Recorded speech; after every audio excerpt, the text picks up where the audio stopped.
नमस्कार साथियों, स्वागत है आप सभी का वाईफाई स्टडी 2.0 पर। मैं हूं अंकित अवस्थी, आप हैं मेरे साथ में आज के सेशन में एक ऐसे विषय पर चर्चा करने के लिए जो कि अपने पड़ोसी मुल्क में भारत को चुनावी मुद्दा बनाता है।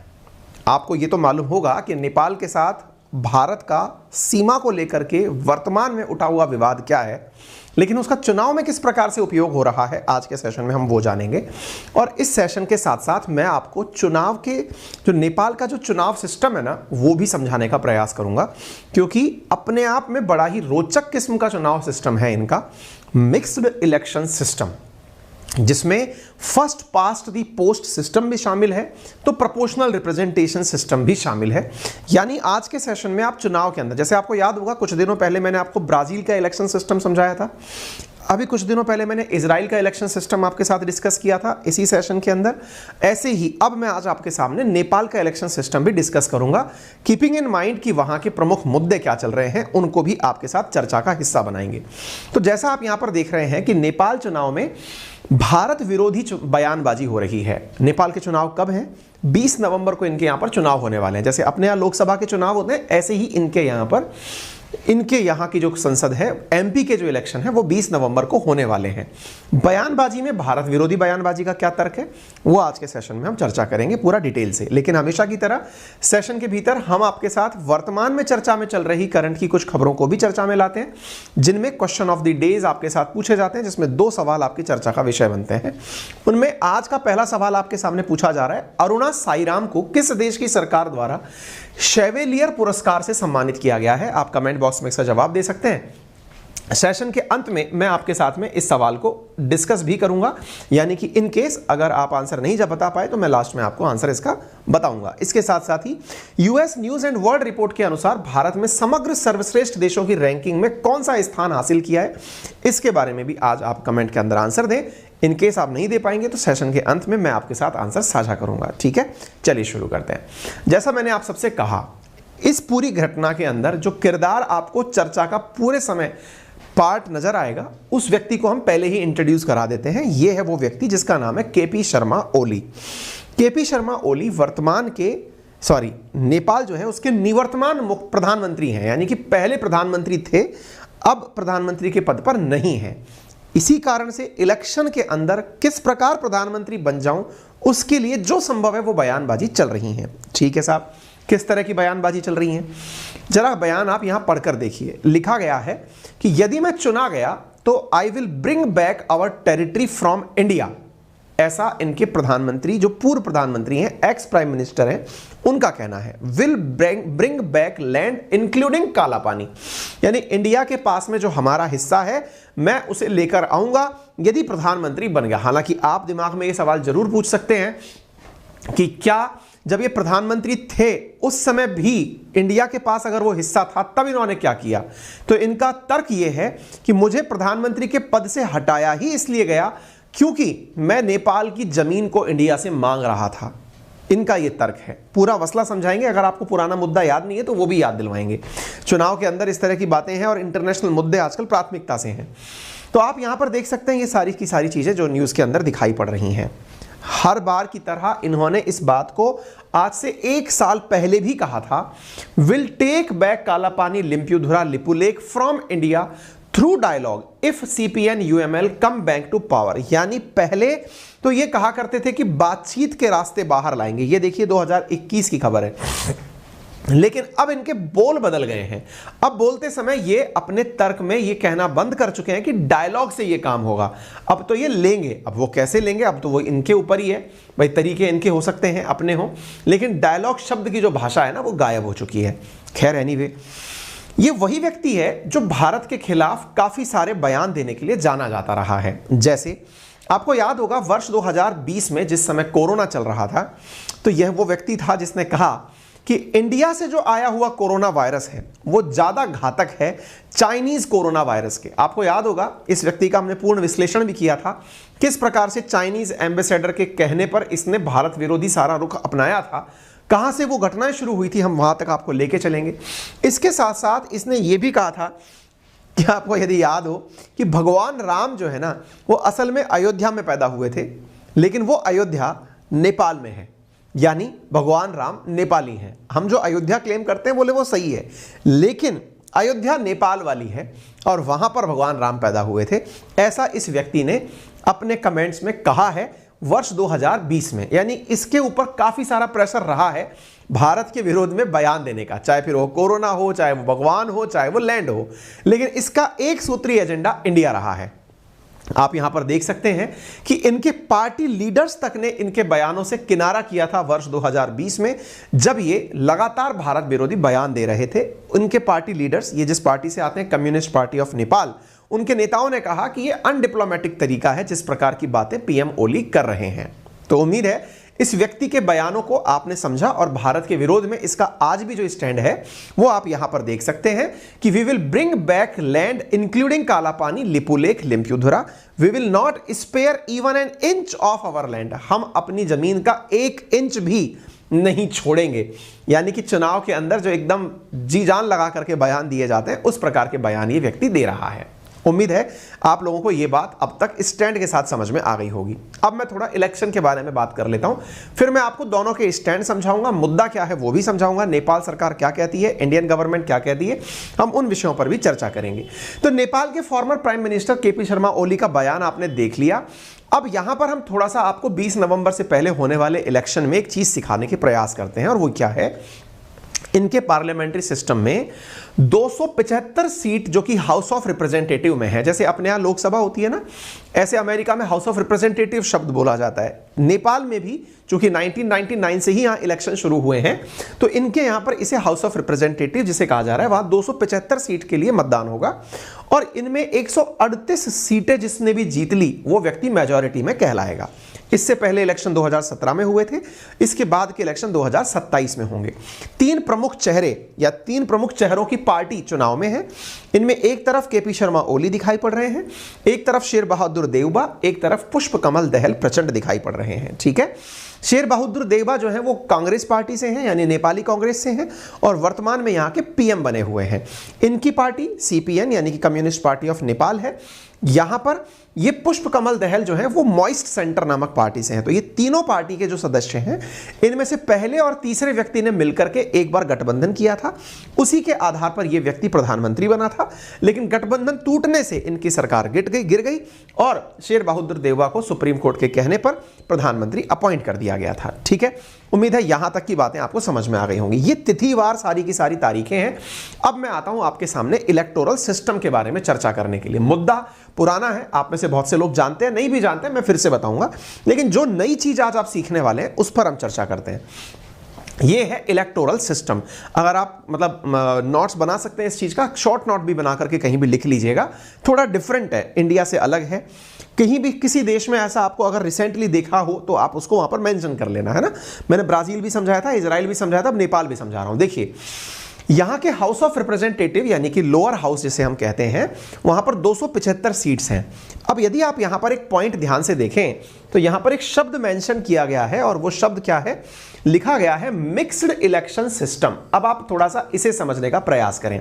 यहां पर मिश्रित प्रकार का इलेक्शन सिस्टम है, जिसका तर्क है कि 165 जो सदस्य हैं इनकी इसके अंदर 275 में से उन्हें फर्स्ट पास्ट दी पोस्ट सिस्टम के आधार पर इलेक्ट किया जाएगा। पहले तो आप इसको याद कर लें, फर्स्ट पास्ट दी पोस्ट, 275 में से 165। इसका मतलब क्या है, जैसे इंडिया में इलेक्शन जब होता है तो कई प्रत्याशी चुनाव में खड़े होते हैं, जिसे बहुमत मिलता है उसे विजेता घोषित किया जाता है। अब इसका मतलब क्या निकला, मतलब यह हुआ, बहुमत का मतलब क्या निकला, बहुमत 50% से अधिक या फिर बस जीत जाना चाहिए चाहे 30% ही वोट मिला हो। बिल्कुल यही है जो आपने सेकंड लाइन में सुना। अर्थात अगर 10 प्रत्याशी खड़े हो गए चुनाव के अंदर, कैंडिडेट खड़े हो गए, तो जिसे सबसे ज्यादा वोट मिले वो विजेता घोषित किया गया। इसका तर्क ये बिल्कुल नहीं है कि जिसको 50% से ऊपर वोट मिले उसको घोषित किया गया। उम्मीद है आपको यह बात समझ में आ रही हो। जिसको सबसे ज्यादा वोट मिले, चाहे मान लीजिए सबको 20-20 वोट मिल रहे थे, एक को 21 वोट मिल गया, वो जीत गया। है ना। तो ये first past the post system है, जैसे अपने इंडिया में होता है। 165 सांसद तो इनके यहां पर ऐसे चुने जाते हैं, एक प्रकार से जैसे अपने यहां पर विधानसभा क्षेत्र होता है, लोकसभा क्षेत्र होता है लोकसभा के इलेक्शन के लिए, विधानसभा क्षेत्र विधानसभा के इलेक्शन के लिए, ऐसे इनके यहां पर भी एक तरह से समझिए डिस्ट्रिक्ट का सिस्टम है पूरे नेपाल के अंदर, और उसके अंदर से 165 सांसद सीधे सीधे चुनकर आ गए। फिर ये दूसरा क्या है, ये चीज आपको जरूर समझनी है, क्योंकि मिक्स जो है वो क्यों कहा गया है वो मैं आपको बताने का प्रयास कर रहा हूं। पहला तो हो गया फर्स्ट पास्ट द पोस्ट, जो इंडिया जैसा होता है। दूसरा शब्द लिखा गया है प्रोपोर्शनल रिप्रेजेंटेशन सिस्टम। अब थोड़ा सा इसके बारे में समझ लीजिए, ये क्या है। प्रोपोर्शनल रिप्रेजेंटेशन सिस्टम का मतलब ये हुआ आनुपातिक प्रतिनिधित्व के आधार पर। आसान भाषा में ऐसे समझिए, अपने देश में राज्यसभा का इलेक्शन कैसे होता है। उदाहरण के लिए राजस्थान विधानसभा के अंदर 200 विधायक हैं, इनमें से 10 विधायक 10 जो इनके द्वारा 10 सांसद राज्यसभा में चुनकर भेजे जाते हैं आनुपातिक प्रतिनिधित्व प्रणाली के आधार पर। अब यहां पर भी इस शब्द को समझिए, यहां क्या किया जा रहा है, पूरे देश में से 110 लोग और चुने जाएंगे। बोले ये चुन तो लिए गए थे, बोले नहीं, ये तो चुने गए थे बहुमत के आधार पर। बोले इसको कैसे चुनोगे, इसको चुना जाएगा पार्टी के आधार पर। अब बोले ये कौन सा सिस्टम आ गया, ये मैं आपको बताता हूं। यदि आपको इजराइल का सिस्टम याद है तो इजराइल का सिस्टम एक बार रिकॉल करिए। वहां क्या था, वहां सिस्टम यह था कि बहुत सारी पार्टी चुनाव में उतरती हैं, हर पार्टी अपने द्वारा प्रत्याशी बताती है कि देखिए अगर मैं पार्टी बहुमत में आती है, जैसे अभी नेतन्याहू दोबारा प्रधानमंत्री बनने वाले हैं, तो असल में वहां पार्टी बताती है कि यदि मैं बहुमत से जीतती हूं तो अपने इन 5 कैंडिडेट्स को इस पद पर बिठाऊंगी। मेरे ये कुल 20 प्रत्याशी हैं जिन्हें आप वोट दे दीजिए, लेकिन पद निर्धारित मत करिए। दोबारा समझने का प्रयास करिए, वोट दे दीजिए लेकिन जगह निर्धारित मत करिए, पद नहीं जगह। आप जब यहां पर देखते हैं, उदाहरण के लिए मैं अपने देश में अपने देश के अंदर से मैं मेरे जिले की बात करूं तो मान लीजिए कि बालकनाथ जी जो हैं वो हमारे यहां से सांसद बने हुए हैं। जगह फिक्स थी, यानी कि अलवर लोकसभा क्षेत्र उनके लिए फिक्स था कि इस जगह से आपको निर्वाचित होना है। उनके अपोजिशन में जो व्यक्ति था यदि वो हार गया तो ठीक है। लेकिन अब अगर मैं ये कह दूं कि पार्टी ने यानी कि कांग्रेस ने अपने द्वारा 10, बालकनाथ जी बीजेपी से हैं, अब मैं दूसरा उदाहरण ले रहा हूं, कांग्रेस ने मान लीजिए कि अपने 10 नहीं तो 20 प्रत्याशी उतार दिए, पूरे देश में से उतार दिए। ये समझो आप, ये 20 प्रत्याशी हैं, इन्हें सबसे ज्यादा वोट जहां से मिल गया, यानी कि 100, जैसे कांग्रेस है ऐसी और भी पार्टी बहुत सारी हैं, उन पार्टियों ने अपने लिए वोट मांगा, प्रत्याशी के लिए नहीं मांगा, अपने लिए वोट मांगा और कहा कि अगर हम जीत गए तो उसी आधार पर अपनी संख्या यानी अपनी प्रतिशत जितना हम वोट पाएंगे उतनी सीटें इनमें से निकाल लेंगे। शायद थोड़ा टिपिकल हो रहा हो, शायद मैं जो कहना चाह रहा हूं वो कह नहीं पा रहा। मान लीजिए कि ये 100% का पाई है, पार्टी आ गई 10, 1 2 3 4 5 6 7 8 9 10। दोबारा सुनिए, ये 10 पार्टी गई पूरे देश में चुनाव करने के लिए। वो प्रत्याशी वाला सीन हटा दीजिए, अब पार्टी गई, पार्टी का नाम कुछ भी रख लीजिए, ABC party, PCG party, CDD party, XYZ party, कुछ भी पार्टी का नाम रख लीजिए। आपने वोट देना शुरू किया, आपको इन 10 को वोट देना है। 10 में से आपने हो सकता है फर्स्ट पार्टी को वोट दिया, 30% आपके कुल वैध मतों के, यानी पूरे देश के कुल वैध मतों में से 30% वोट इस फर्स्ट पार्टी को मिल गए, 20% वोट इस 4th नंबर पार्टी को मिल गए, 10% वोट इस पार्टी को मिल गए, 2% वोट इस पार्टी को मिल गए। संभव है ना, कुल वोट का परसेंटेज मिलना है पार्टी को, ठीक है। अब 2% वोट मिलना, अब ध्यान से सुनना, चूंकि यह 30% वोट था तो 30% कुल सांसद कितने थे, इनके केस में 110, तो 33 सांसद, भाई 110 का 30% यानी कि 33 सांसद जो है वो इस पार्टी को मिल गए। अगर ये बात आपको समझ में आ रही हो तो थम्स अप करिएगा, अगर समझ में आ रही हो तो कमेंट बॉक्स में ओके कर दीजिएगा। फिर से समझ लीजिए, 10 पार्टी चुनाव में उतरी, उनको 100% मत में से मत मिलने थे, किसी को 30, किसी को 20, किसी को 10, किसी को 15, ऐसे। उन मत परसेंटेज के आधार पर उन्हें 110 सांसद चुनने का अधिकार जो था, उस अधिकार का परसेंटेज दे दिया गया कि तुमको 30% वोट मिला है तो तुम्हारे 33 सांसद चुने जाएंगे।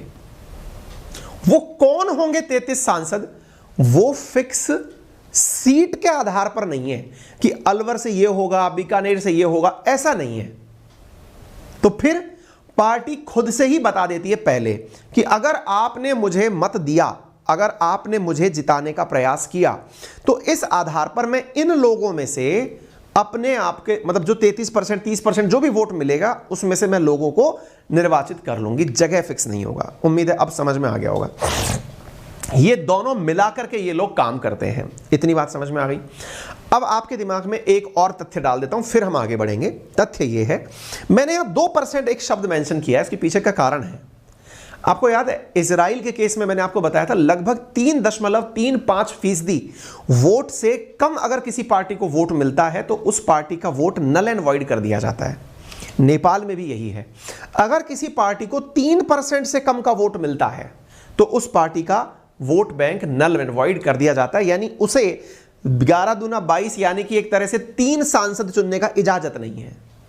क्लियर है? चाहे पार्टी कितनी भी हो। ठीक है, तो उम्मीद है आपको ये मिक्स्ड वोटिंग सिस्टम समझ में आ गया होगा। मैंने सोचा कुछ नया सीखने के लिए यहां पर आपको तर्क जो चीज दिया जाए वो ये दे दिया हमने आपको। ठीक है, इसके अलावा जैसे ये तो हो गया इनका हाउस ऑफ रिप्रेजेंटेटिव, यानी एक तरह से लोअर हाउस या अपनी भाषा में जैसे आप लोकसभा कहिए, और इनका जो अपर हाउस जैसे अपने यहां राज्यसभा है, इनके यहां पर जो अपर हाउस है उसके अंदर इलेक्टोरल कॉलेज के माध्यम से 59 सांसद चुने जाते हैं। इलेक्टोरल कॉलेज मतलब जो चुने हुए प्रत्याशी हैं वो फिर अपने में से 59 चुनकर देते हैं अपर हाउस के लिए, यानी राज्यसभा इनकी वाली के लिए। ठीक है, 59 में से 56 तो इलेक्टोरल कॉलेज चुनता है और 3 जो है इनके यहां पर प्रेसिडेंट चुनता है। उम्मीद है कि मैंने आपको थोड़ा बहुत समझाने का प्रयास किया। अब विवाद के ऊपर आते हैं, क्योंकि चुनाव है तो चुनाव की बातें बता दी। अब विवाद है, अब मैं वो विवाद की बात बताता हूं। विवाद देखिए, आपको भारत का नक्शा अच्छे से याद होगा। इस अगर नक्शे को हम ध्यान से देखें तो आपको यहां पर राज्य उत्तराखंड और उसके बिल्कुल बॉर्डर पर अगर आप इस जगह जाकर देखते हैं, यहां पर जगह है पिथौरागढ़। पिथौरागढ़ जिला है और इसी के साथ नेपाल की बाउंड्री का ये जो बिंदु है, ये यहां पर हमने आपको जूम करके दिखाया है। इधर देख लीजिए, ये हो गया उत्तराखंड, ये वाला कॉर्नर हमने समझिए जूम कर दिया है, और इसी के साथ नेपाल का जो ये वाला हिस्सा आपको दिखाई पड़ रहा है, ये वाला हिस्सा ये रहा दारचूला के नाम से जिसे आप जान रहे हैं, ये जिला है। ठीक है, केपी शर्मा ओली असल में इसी जगह भाषण देने गए थे जहां पर उन्होंने भारत के खिलाफ जहर उगला। दारचूला जो है, इस दारचूला और इंडिया का ये जो पिथौरागढ़ वाला हिस्सा है उत्तराखंड वाला, इन दोनों का ये वाला जो ट्रायंगुलर हिस्सा दिख रहा है, ये इन दिनों विवाद में है। क्यों विवाद में है? ध्यान से सुन लीजिएगा, मैं एक लाइन में बता देता हूं, हालांकि बहुत बार इसमें मैंने कई सेशन किए हुए हैं, फिर भी एक बार याद कर लीजिए। यहां पर 3 बिंदु हैं, एक का नाम है लिपुलेख, एक का नाम है काला पानी और एक का नाम है लिम्प्युधुरा। इंडिया का ये वाला जो पूरा हिस्सा है, ये इंडिया अपना मानता है और इंडिया की फोर्सेस यहां लंबे समय से रहती हैं। ठीक है, लेकिन नेपाल लिम्प्युधुरा से लेकर के इस पूरे हिस्से को अपना मानता है। अच्छा, ऐसा विवाद क्यों हुआ?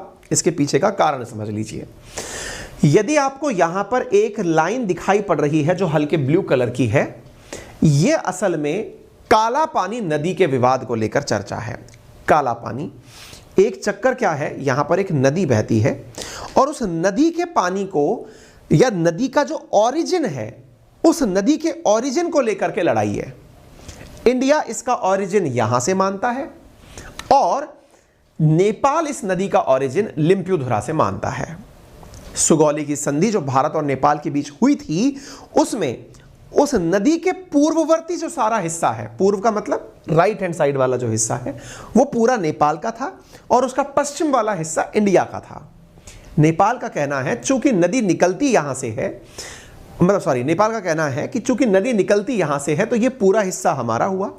इंडिया का कहना है चूंकि नदी निकलती यहां से है तो फिर इधर का हिस्सा आपका कैसे हुआ। ये दोनों के बीच का विरोध है। ठीक है, तो यानी आपको यहां पर इन दोनों के बीच में जो विवाद है, वो विवाद किस कारण से है वो मैंने आपको बताने का प्रयास किया। जो नदी है जिसका नाम है काली नदी, जिसका पानी काला पानी कहलाता है, उसके आधार पर ही काला पानी जो शब्द है वो निकल करके आया है। इंडिया और नेपाल के बीच में 1816 के अंदर सुगौली नामक ट्रीटी हुई थी और उस ट्रीटी के अंदर नेपाल और ब्रिटिश इंडिया, इन्होंने काली नदी के पानी का जो ओरिजिन है, यानी नदी जहां से निकलती है, उसके आधार पर जगह निर्धारित की थी। नेपाल का फिर स्टैंड क्या है? नेपाल आज अचानक क्यों बोलता है? इतने दिनों से क्यों शांत था? 1816 से चला आ रहा है, इंडिया की सेना यहां पर कईयों सालों से लगी हुई है, अचानक क्या हुआ वो भी हम बताएंगे। लेकिन उससे पहले नेपाल का स्टैंड जरा जान लीजिए। नेपाल का स्टैंड ये है कि ठीक है, आप काली नदी के ओरिजिन की बात करते हैं। काली नदी का ओरिजिन बोले पहले से ही लिम्प्युधुरा से था, यानी इस जगह से ही था, इस वजह से यह पूरा हिस्सा हमारा है। लेकिन इंडिया की फौज यहां पर कैसे पहुंची, इसके बारे में इनका तर्क यह है कि हमारे एक राजा हुए, किनके? नेपालियों के, जिनका नाम था राजा महेंद्र। राजा महेंद्र जो हुए, उन्होंने जब 1962 में इंडिया का चाइना के साथ कन्फ्लिक्ट चला, ये देखिए, ये इंडिया और यहां चाइना, तो उस स्थिति में भारत की मदद करने के लिए उन राजा साहिब ने इस पूरी जगह को इंडिया को दे दिया। इधर देखिए, यहां पर लिखा है 1962 के वॉर के अंदर जब यह चीज चल रही थी, तो काला पानी जो कि पहले भारत का इनका हिस्सा नहीं था, लेकिन किंग ने इंडिया को टेम्परेरी रूप से इसे यूज करने के लिए दिया था। इंडिया को क्यों दिया था? क्योंकि वो इंडिया की मदद करना चाहते थे। ऐसी स्थिति में उस समय के बाद से इंडियन फोर्सेस यहां पर हैं। फिर इंडिया का क्या कहना है? इंडिया का कहना है कि भाई बात ऐसी है कि आप और हमारे बीच का जो रिकॉर्ड है, एडमिनिस्ट्रेटिव और रेवेन्यू रिकॉर्ड है, वो 19वीं शताब्दी से, यानी कि उसी 1816 की सगौली संधि से चला आ रहा है। और उसमें यह दर्शाया गया है कि काला पानी वाला जो क्षेत्र है वो इंडिया की साइड में है, और उसे हम लोग पिथौरागढ़ डिस्ट्रिक्ट जो उत्तराखंड का है उसका हिस्सा मानते हैं। तो विवाद होना नहीं चाहिए, क्योंकि पुराने रेवेन्यू रिकॉर्ड जो ब्रिटिशर्स के समय पर हैं वो दर्शाते हैं कि यह क्षेत्र भारत यानी ब्रिटिश इंडिया के पास था। अब सवाल बनता है कि अगर यह डिस्प्यूट है तो इस डिस्प्यूट को पहली बार ही पता चला या पहले भी उठा है? देखिए, 1999 में जाकर यहां डेमोक्रेसी आई है नेपाल में, यानी इलेक्शन होने लगे हैं। इससे पहले यहां राजशाही हुआ करती थी। राजशाही के समय पर 1980s में दोनों टीमों ने मिलकर, दोनों देशों ने मिलकर के एक technical level boundary working group बनाया था, जिसका उद्देश्य था कि इस मसले को कैसे रिजॉल्व किया जाए। ठीक है, डेमार्केशन एवरीथिंग एक्सेप्ट काला पानी एंड सुस्ता एरिया। नेपाल ने इस मुद्दे को इंडिया के सामने 1998 में भी उठाया, और दोनों देश इस बात के लिए एग्री हुए कि हम लोग आपस में बैठकर डिप्लोमेटिक लेवल पर, यानी कूटनीतिक स्तर पर एक दूसरे के साथ में इस मुद्दे को सुलझा लेंगे। फिर विवाद क्या है, देखिए ध्यान से। वर्ष 2020 की खबर है, हमारे देश के रक्षा मंत्री जी के द्वारा एक सड़क का इनॉग्रेशन किया गया। वो सड़क कैलाश मानसरोवर की यात्रा के लिए थी। रक्षा मंत्री जी के द्वारा इस सड़क का, जो कि 80 किलोमीटर की लंबी सड़क थी, इसका इनॉग्रेशन जब किया गया तो ये उसी क्षेत्र से होकर निकल रही थी।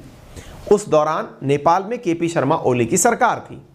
नेपाल ने इस सड़क का विरोध किया और कहा कि आप लोग उत्तराखंड से धारचूला नेपाल के अंदर सड़क कैसे बना सकते हैं, जबकि वो क्षेत्र हमारा है। विवाद शुरू हुआ। इसके विवाद के परिणाम स्वरूप, चूंकि नेपाल फिजिकली तो कुछ नहीं किया, लेकिन उसने अपनी सांसद के अंदर क्या किया, एक नया मैप जारी किया। उस मैप के अंदर उस क्षेत्र को अपना दिखाया। यह मैप का विवाद वर्ष 2020 तक खूब प्रचलित हुआ। इस पूरी समय जब यह सब चल रहा था, उस समय पर नेपाल में केपी शर्मा ओली की ही सरकार हुआ करती थी।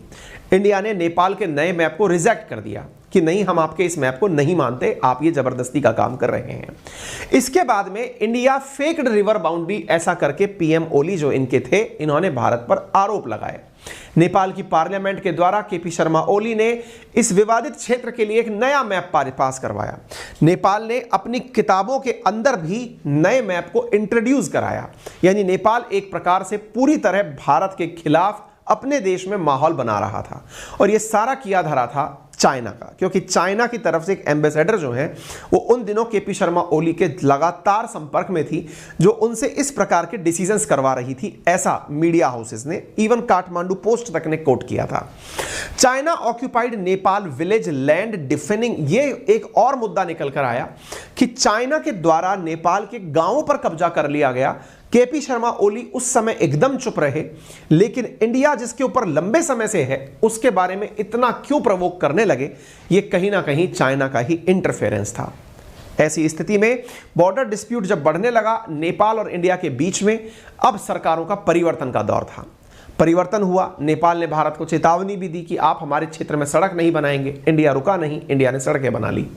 इंडिया ने सड़कें बना ली। इसके बाद में अब यहां पर क्या होता है कि इन सड़कों के बीच में ही, ये सर्दी की बात है, अपन ने लास्ट ईयर चर्चा में ली थी, नेपाल के प्रधानमंत्री शेर बहादुर देउबा इंडिया आते हैं, जो रिसेंट प्रधानमंत्री हैं। 3 दिवसीय यात्रा पर वर्ष 2022 के अंदर अप्रैल में आकर पहुंचते हैं और वो आकर कहते हैं कि हम अपने मुद्दों को आपसी बातचीत से सॉल्व कर लेंगे। और बातचीत से सॉल्व करने की जो बातें हैं देउबा जी ने वर्तमान में चुनावों में भी बोली हैं कि इंडिया के साथ जो भी डिस्प्यूट्स हैं हम उन्हें बातचीत से रिजॉल्व कर लेंगे। लेकिन यहां पर ओली अपनी दावेदारी को चुनाव में मजबूत करने के लिए भाषण दे रहे हैं कि I was removed from the office after publishing map including Kala पानी। चूंकि मैंने काला पानी को अपने मैप में दिखा दिया था, इसलिए इंडिया के प्रभाव में आकर के नेपाल में से मुझे सरकार से हटा दिया गया। ऐसा केपी ओली वर्तमान में चुनावों की सभा में कह रहे हैं। उम्मीद है आपको जानकारी पसंद आई होगी। अगर जानकारी अच्छी लगी हो तो वीडियो को लाइक और शेयर करना बिल्कुल मत भूलिएगा। इस पूरे कंटेंट की पीडीएफ मैं आपको अपने टेलीग्राम चैनल अंकित अवस्थी सर, जो कि एक वेरीफाइड अकाउंट है, उस पर शेयर कर दूंगा। अब मैंने सेशन की शुरुआत में आपसे 2 सवाल पूछे थे। पहला सवाल था French government to honour Aruna Sairam with chevalier award. Aruna Sairam को फ्रेंच गवर्नमेंट ने पुरस्कार दिया है, ठीक है, नंबर 1। दूसरी बात, अगला जो वो बना है चैवेलियर पुरस्कार क्या है, वोकलिस्ट को दिया जाने वाला पुरस्कार है। और इंडिया ने चीपेस्ट मैन्युफैक्चरिंग कॉस्ट के साथ 31st ग्लोबली हमने ये चीज 85 देशों के अंदर प्राप्त की है। ये हमने बता दिया है आपको, ठीक है। फिलहाल के लिए इतना ही। और जो मैंने आपको कहा कि यदि आप चाहते हैं हमारे साथ कनेक्ट रहकर पढ़ना, तो अनअकैडमी लेकर आ रहा है आप लोगों के लिए एक बेहतरीन ऑफर। और ऑफर ये है कि इस रविवार होने वाले एक फ्री टेस्ट में आप पार्टिसिपेट करें, जिसका लिंक मैंने कमेंट बॉक्स में दिया है। टेस्ट के विनर्स को एक IAS ऑफिसर के साथ पूरा दिन बिताने का मौका मिलेगा, ताकि आप उनकी कार्यशैली जान सकें, जिस उद्देश्य की प्राप्ति के लिए आप निकले हैं वो आप सीख सकें। इसके लिए स्कैन करने के लिए आपको यहां पर एक स्कैन के लिए इमेज भी दिया गया है। इतना ही नहीं, आपको अनअकैडमी के टेस्ट में पार्टिसिपेट करने का लिंक कमेंट बॉक्स में दिया गया। पूरी तरह फ्री टेस्ट सीरीज है ये। आप मेरा रेफरल कोड अंकित 10 यूज करके इस टेस्ट में पार्टिसिपेट कर सकते हैं। Thank you so much. अपना ख्याल रखें।